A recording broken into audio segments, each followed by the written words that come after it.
Hello guys, इसमें Saurabh Manna, welcome back to my channel. जैसे कि आप सबको पता है कि टाटा स्टील अप्रेंटिस का रिजल्ट जारी कर दिया है। आप अपना मेल्स चेक कर लीजिए। जिनका सिलेक्शन हुआ है उनका भी मेल आएगा, जिनका सिलेक्शन नहीं हुआ उनका भी मेल जरूर आएगा। ठीक है, जिनका सिलेक्शन हुआ उनका मेल में एक वहाँ पे डॉक्यूमेंट वेरिफिकेशन इंटरव्यू के लिए आपको वहाँ पे डेट मेंशन कर दिया गया कि आपको 20 से 24 के बीच में कभी आपको बुला सकता है। ठीक है, तो जैसे कि आपको बोला गया कि आपको interview, document verification and medical round के लिए आपको बुलाया जाएगा। तो वहाँ पे क्या क्या चीज़ होगा, मतलब क्या कैसे आपका डॉक्यूमेंट वेरिफिकेशन होगा, इंटरव्यू कैसे होंगे, है ना, इंटरव्यूअर के साथ आप कैसे क्वेश्चंस टैकल कर पाओगे, कैसे आपसे क्वेश्चन पूछा जा सकता है।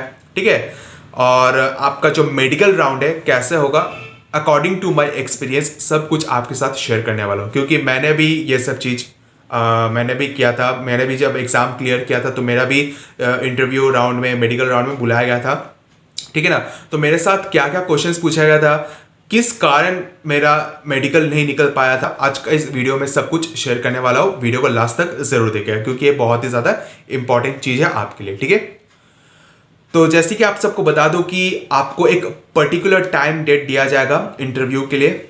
उसी टाइम उसी डेट पे आपको आना होगा। ठीक है, अगर आप सोचोगे कि, अगर आप बोलोगे कि मुझे 22 तारीख को डेट दिया है, मुझे 20 तारीख को डेट दिया तो मैं 21 तारीख को आऊँगा, ऐसा नहीं हो सकता। ठीक है, आपको जो डेट टाइम बोला गया है उसी डेट उसी टाइम में आपको आना ही होगा, जैसे भी करके हो। ठीक है, और लोकेशन की बात की जाए, जो लोग झारखंड से अप्लाई किए हैं तो उनको मैं बता दूं आपको इंटरव्यू के लिए कहाँ बुलाया जाएगा। इंटरव्यू के लिए आपको बुलाया जाएगा एसएनटीआई, जो कि जमशेदपुर में, एन रोड में। ठीक है, अब जो लोग जमशेदपुर में बिलोंग करते हैं उनको तो पता ही होगा कि ये एसएनटीआई कहाँ पे है। ठीक है, अब जो जमशेदपुर में बिलोंग ही नहीं करता, जैसे आप रांची से बिलोंग कर रहे हो या तो दुमका से, फिर आपका धनबाद, बोकारो, कहीं से भी आप बिलोंग कर रहे हो, आपको तो पता ही नहीं होगा ये एसएनटीआई कहाँ पे है। ठीक है, तो मैं उन लोगों को बता दूं। ठीक है, अगर आप कहीं से भी आ रहे हो, चाहे आप बस में क्यों ना आ रहे हो, चाहे आप ट्रेन से क्यों ना आ रहे हो, अगर आप बस में भी आ रहे हो या तो अगर आप ट्रेन से भी आ रहे हो तो आप स्टेशन उतर जाइएगा या तो बस स्टैंड आइएगा, वहां से आपको ऑटो मिल जाएगा बिष्टुपुर का। ठीक है, आपको ऑटो में बैठना होगा, बिष्टुपुर का ऑटो में बैठना होगा और ऑटो वाला को बोलना होगा भैया मुझे छगनलाल दयाल जी ज्वेलर्स, जो कि ट्रैफिक सिग्नल है, वहां पे उतार देने। क्यों? क्योंकि वहीं से एसएनटीआई जाने का रास्ता है और खूब से खूब वहां से आपको फिर वॉकिंग डिस्टेंस जाना होगा। वहां पे उतर के आपको एसएनटीआई पहुंचना होगा पैदल।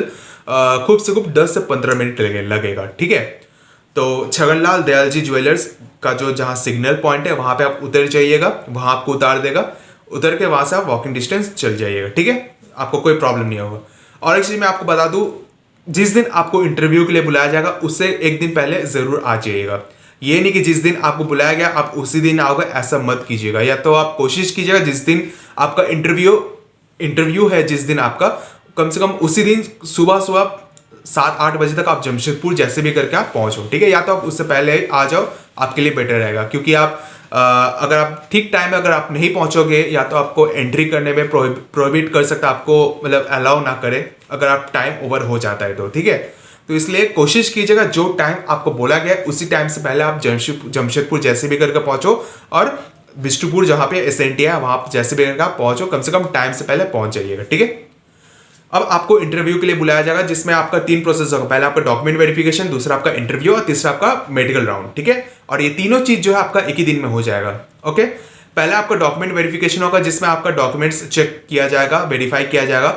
जैसे कि आपका आधार कार्ड, आपका पैन कार्ड हुआ, और जो भी डॉक्यूमेंट्स आपको बोल रहा है ओरिजिनल के साथ साथ जेरॉक्स कॉपीज भी आपको ले ही जाना होगा। ठीक है, ओरिजिनल्स से आपका चेक करेगा, मतलब आपका जेरोक्स के साथ, और जेरोक्स जितने भी डॉक्यूमेंट्स हैं जेरोक्स का वो सब वही लोग रख लेंगे और जो ओरिजिनल आपको वापस कर दिया जाएगा। ठीक है, रेज्यूम वगैरह बनाने का कोई जरूरत नहीं, रेज्यूम वगैरह उतना कुछ देखता नहीं है, मांगता भी नहीं है। जो मेन डॉक्यूमेंट्स आपका आधार कार्ड, आपका पैन कार्ड, आपका जो 10th का जो सर्टिफिकेट है, मार्कशीट हुआ, एडमिट कार्ड, ये सब ले लीजिएगा। माइग्रेशन सर्टिफिकेट ले लीजिएगा 10th का।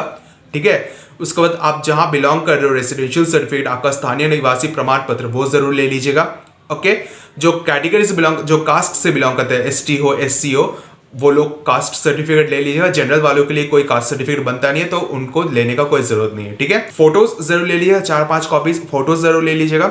और जो लोग एम्प्लॉय वार्ड से भरे तो उनका जो गेट पास हुआ या तो मेडिकल बुक हुआ, वो सब जरूर ले लीजिएगा। ठीक है, ये सब आपका डॉक्यूमेंट जो कि आपको ले जाना होगा। उम्मीद करता है आपका सब डॉक्यूमेंट्स पहले से रेडी होगा, और अगर अभी तक आपका रेडी नहीं है तो ये सब डॉक्यूमेंट्स पहले से रेडी करके रख दीजिए, ठीक है। अब बारी आता है इंटरव्यू राउंड का, ठीक है। डॉक्यूमेंट वेरिफिकेशन हो जाने के बाद अब आपका आता है इंटरव्यू राउंड, ठीक है।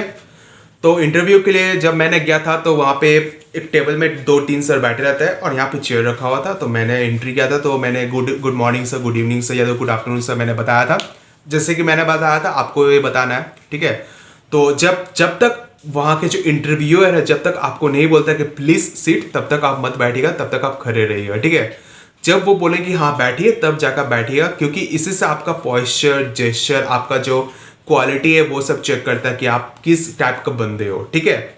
और सबसे इंपॉर्टेंट चीज, जो भी क्वेश्चंस आपसे किया जाता है हर क्वेश्चंस का आंसर इंग्लिश में जरूर कीजिएगा, ठीक है। थोड़ा सा भी हिंदी का यूज मत कीजिए, हाँ थोड़ा बहुत यूज कर सकते हैं हिंदी का, ठीक है, कोई प्रॉब्लम नहीं है, बट ज्यादा कोशिश कीजिएगा इंग्लिश में ही आंसर देने का, ठीक है।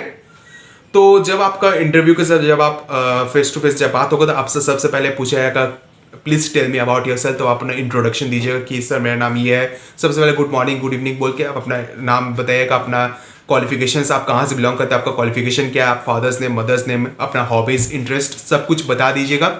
बताने के बाद फिर आपसे कुछ क्वेश्चंस आपसे कर सकता है। देखिए क्वेश्चंस जो है आपको आपसे कुछ भी कर सकता है अकॉर्डिंग टू देयर मूड, ठीक है।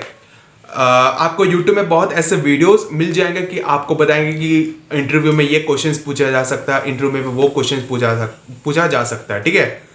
तो देखिए ये उनके तरफ से भी सही है जो YouTube में आपको बता रहे, बहुत ऐसे सर लोग हैं, बहुत ऐसे मैडम है जो आपको अप्रेंटिस का जो इंटरव्यू सेशन को लेकर आपको जो मतलब वीडियोस जो डाल के देते हैं, वो लोग जो बताते हैं कि हाँ ये क्वेश्चन पूछा जाता है, वो क्वेश्चन पूछा जाता है, ये बात ठीक है, टू द पॉइंट ठीक है, लेकिन जरूरी नहीं है कि आपसे वही क्वेश्चन पूछा जाएगा, ठीक है। आपसे कुछ भी क्वेश्चन पूछा जाता है अकॉर्डिंग टू देयर मूड। आपसे या तो ये भी क्वेश्चन पूछ लेगा सिर्फ कि आप अपना फैमिली बैकग्राउंड के बारे में बताइए, या तो आपसे पूछेगा आपने 10th में क्या सब्जेक्ट आप में क्या इंटरेस्ट है सब्जेक्ट में, वो सब्जेक्ट से आपसे क्वेश्चन पूछा जा सकता है। मैथ्स का कुछ भी क्वेश्चन आपको क्वेश्चन दे देगा, आपको बोलेगा ये सॉल्व करके दिखाइए, कुछ भी पूछ सकता है, कुछ भी पूछ सकता है। जरूरी नहीं है कि आप बाकी जो यूट्यूबर्स जो आपको बोल रहे कि हाँ यही क्वेश्चन पूछेंगे तो आपसे वही क्वेश्चन से पूछेंगे, ऐसा कुछ नहीं। आपको एक आइडिया के तौर पर बता रहे कि हाँ ये क्वेश्चन पूछा जा सकता है, ठीक है। तो वो लोग जो बता रहे मैं भी वही बता रहा हूँ, क्योंकि मेरे साथ भी यही क्वेश्चंस पूछा गया था, तो मैंने भी इसी क्वेश्चंस का मैंने आंसर दिया था, ये सब क्वेश्चंस का मैंने बताया था, ठीक है। तो मेरे साथ भी ये सब इंटरव्यू में क्वेश्चंस पूछा गया था, तो मेरा इंटरव्यू भी क्लियर हो गया था। तो उम्मीद करता आपका भी इंटरव्यू क्लियर हो जाए ये सब क्वेश्चंस का आंसर देके। और रेज्यूम वगैरह कुछ भी देने का जरूरत नहीं है, जिसको सीवी बोलते हैं वो सब देने का कोई जरूरत नहीं, वो सब मांगा नहीं आता है डॉक्यूमेंट में। वो सब जो मैंने आपको बताया वही सब मांगा जाएगा। इंटरव्यू में आपसे यही सब क्वेश्चंस पूछा जाएगा, अपने बारे में बताइए, फिर अपने कंपनी के बारे में थोड़ा जानकारी जरूर ले लीजिएगा, है ना। सबसे इंपॉर्टेंट चीज़ है कंपनी के बारे में, टाटा स्टील के बारे में थोड़ा गूगल कर लीजिएगा, थोड़ा इन्फॉर्मेशन एक जगह नोट करके रख लीजिएगा कि टाटा स्टील का फाउंडर कौन है, कब ये स्टार्ट हुआ था, क्या चीज़ का प्रोडक्शन होता है, कितना प्रोडक्शन होता है, सब कुछ एक जगह नोट करके ज़रूर रख दीजिएगा, क्योंकि इसमें से क्वेश्चंस पूछे जा सकते हैं, ठीक है। और थोड़ा अपना 10th लेवल का जो भी टॉपिक्स है, क्वेश्चंस है, अच्छे टॉपिक्स ये सब पढ़ लीजिएगा। आपसे ये भी पूछा जा सकता है कि आपका फेवरेट सब्जेक्ट क्या है, उसी में से आपसे क्वेश्चंस पूछा जा सकता है। मतलब ज़्यादा टाइम लगाता नहीं, खूब से खूब 10-15 मिनट का इंटरव्यू होता है, क्योंकि एक ही दिन में सब कुछ करना होता है ना। तो ये सब चीज़ आपको करना होगा, ठीक है। उसके बाद इंटरव्यू क्लियर होने के बाद फिर आपका आता है मेडिकल राउंड, ठीक है। तो मेडिकल राउंड के लिए आपको बुलाया जाएगा, जैसे मेरे को बुलाया गया था, फिर मेरे को एक फॉर्म दिया था, 4 पेज का फॉर्म दिया था, जिसमें से अपना नाम वगैरह सब कुछ डालने के लिए बोला गया था, उसमें फोटोज चिपकाने के लिए बोला गया था। फिर उसके बाद सब कुछ चेकिंग हुआ था, जैसे आपका ब्लड टेस्ट हुआ था मेरा, ठीक है, हाइड्रोसिस वगैरह चेक हुआ था, पूरा फुल बॉडी चेकअप हुआ था, हाइट, वेट, चेस्ट एक्सपेंशन, आई टेस्ट सब कुछ चेक हुआ था, ठीक है। तो सबसे पहले मेरा ब्लड टेस्ट हुआ था, ब्लड टेस्ट हो जाने के बाद फिर मेरे को आई टेस्ट के लिए बुलाया गया था। तो मुझे जब मैंने गया था आई टेस्ट के लिए, तो मैं एक चीज़ गलती के कारण मेरा अनफिट बता दिया था, क्या कि मेरा जो आई पावर है बहुत ही ज़्यादा था, ठीक है। तो कम से कम आई पावर जो वो 6/6 होना जरूरी है, विद क्लास या तो विदाउट क्लास, ठीक है। एंड कलर ब्लाइंडनेस नहीं होना चाहिए। मेरा कलर ब्लाइंडनेस नहीं था, वो चीज़ वो ठीक था, लेकिन मेरा जो आई पावर था मेरा बहुत ही ज़्यादा था, 6 ज़्यादा था, जिस कारण मेरा सिलेक्शन नहीं हो पाया था। तो अकॉर्डिंग टू द नोटिफिकेशन जैसे कि बोला गया था कि आई पावर जो है आपका 6/6 होना चाहिए, विद क्लास या तो विदाउट क्लास, ठीक है। तो वो लोग सबसे पहले वहाँ पे क्या करेंगे, आपको बैठाएंगे आई टेस्ट के लिए।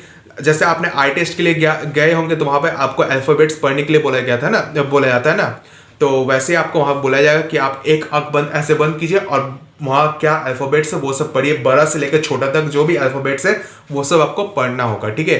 कम से कम आपका आई में क्लियर होना चाहिए कि आप कितना दूर तक देख पा रहे हो, ठीक है। ये सब चीज़ होता है, ऐसा चेकिंग होता है आपका, ठीक है। अगर आप क्लियरली सब लाइन पढ़ देते हो तो समझिए आपका जो आई टेस्ट है वो आपका सब कुछ क्लियर है, ठीक है। और अगर आप दूर से भी अगर आप नहीं देख पाते हो, एक आंख बंद करके भी अगर आप नहीं देख पाते हो तो समझिए आपका कोई क्लियर नहीं है, आपको वहीं पे अनफिट कर दे सकता है, ठीक है। तो इसी के चलते मेरा भी अनफिट कर दिया गया था, ठीक है ना, जिसके कारण मेरा इंटरव्यू क्लियर हो गया था, बट मेरा मेडिकल के चलते मेरा क्लियर नहीं हो पाया था, ठीक है। किसी किसी का हाइट वेट के चलते भी नहीं हो पाया था, किसी किसी का ओवर वेट हो गया था, ठीक है ना। तो ये सब चीज़ देखता है, हाइड्रोसेल प्रेशर ये सब चेक करता है। करने के बाद कुछ दिन बाद फिर आपको रिजल्ट आता है, मेल आता है कि आप सिलेक्टेड हो फॉर ट्रेनिंग के लिए, ठीक है, 2 साल ट्रेनिंग के लिए, ओके। तो यही सब चीज़ होता है डॉक्यूमेंट वेरिफिकेशन में, इंटरव्यू के लिए और मेडिकल राउंड के लिए, ठीक है। तो अभी से रेडी हो जाइए, डॉक्यूमेंट्स वगैरह रेडी कर लीजिए। इंटरव्यू में जैसे जैसे मैंने आपको बताया सब कुछ एक बार अच्छा से चेक कर लीजिए, अपने टाटा स्टील के बारे में थोड़ा बहुत जान लीजिए, कुछ टॉपिक्स जान लीजिए, कुछ भी क्वेश्चंस कर सकते हैं। जरूरी नहीं कि आपको जो भी बताया वही क्वेश्चंस आपसे करेगा, ऐसा नहीं है, कुछ भी क्वेश्चंस कर सकते हैं, ये डिपेंड करता है अकॉर्डिंग टू देयर मूड, ठीक है। बस हाँ, जो भी क्वेश्चंस वो लोग करते हैं वो लोग तो आपको आंसर इंग्लिश में ही देना है, ठीक है। चाहे अगर वो लोग क्वेश्चन हिंदी में भी करे तो भूल से भी आप हिंदी में आंसर मत दीजिएगा, आंसर देना है तो इंग्लिश में ही दीजिएगा, इससे आपका पहला इंप्रेशन जाता है, ठीक है। इंप्रेशन वो लोग चेक करता है, अपना पॉस्चर जेस्चर, और जब आप बैठोगे चेयर में तो एकदम स्ट्रेट फॉरवर्ड बैठिएगा, और जो भी क्वेश्चंस का आंसर करोगे प्रॉपर आई कांटेक्ट होना जरूरी है इंटरव्यूअर का, ठीक है। मतलब अगर इंटरव्यूअर जो है आपसे अगर जो भी क्वेश्चंस करता है आप उनको देख के आंसर दीजिएगा, ठीक है। मुंडी नीचे करके या ऊपर करके आंसर मत दीजिएगा, ठीक है। ये सब चीज आपका देखा जाता है, ठीक है। तो उम्मीद करता हूं आपका सारा डाउट क्लियर हो चुका है, तो वीडियो को यहीं पे एंड करते हैं। वीडियो को अच्छा लगे वीडियो को जरूर लाइक कीजिएगा, ज्यादा से ज्यादा शेयर कीजिएगा एंड सब्सक्राइब करना ना भूलिएगा। Thank you.